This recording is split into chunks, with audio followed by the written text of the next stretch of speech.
Hi friends, E maths tutorial ह्या YouTube चॅनलवर आपले सर्वांचे हार्दिक स्वागत. फ्रेंड्स, आज आपण या व्हिडिओमध्ये सेतू अभ्यास 2026 इयत्ता 6वी विषय विज्ञान दिवस 14 घटक 14वा लक्षणे सजीवांची यामध्ये वनस्पतींची हालचाल हा घटक अभ्यासणार आहोत.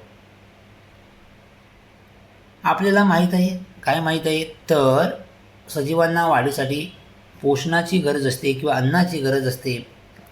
तसेच प्रत्येक सजीवांची ठराविक वैशिष्ट्य असतात. प्रत्येक सजीव म्हणा, प्राणी किंवा वनस्पती सजीव आहेत, यांची ठराविक वैशिष्ट्ये असतात. आता या ठिकाणी तुमचे अनुभव लिहायचे. विद्यार्थी मित्रांनो, तुमचे अनुभव लिहायचे. लाजाळू वनस्पतीच्या पानांना हात लावला, कधी लावला नसेल तर लावा. हात लावल्यानंतर ही पाने आहेत ती मिटतात. पाने का होतात? हात जर आपण स्पर्श केला तर पाने का होतात? मिटतात.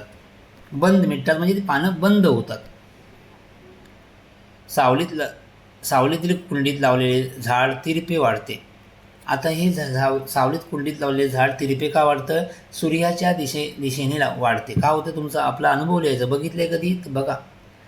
जर हे काय करतं, ज्या बाजूला सूर्य आहे त्या दिशेला ते वाढते.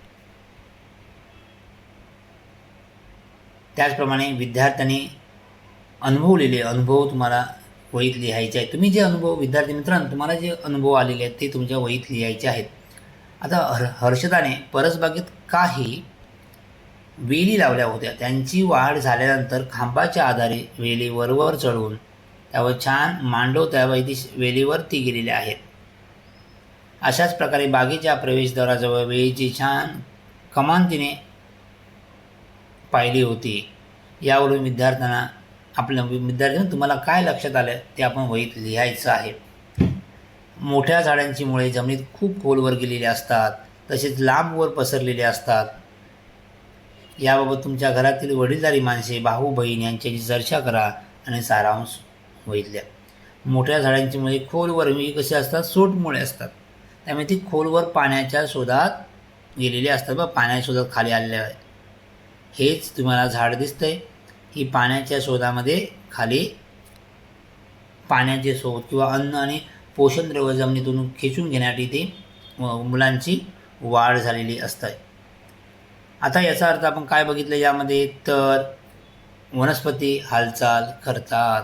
वनस्पती काय करतात? हालचाल करतात. आता सजीवांची लक्षणे या पाठामध्ये यावर्षी आपण याची अधिक माहिती जाणून घेणार आहोत. ओके, तोपर्यंत हा व्हिडिओ तुम्हाला आवडला असेल नक्की लाईक करा आणि सबस्क्राईब करायला विसरू नका. थँक्यू.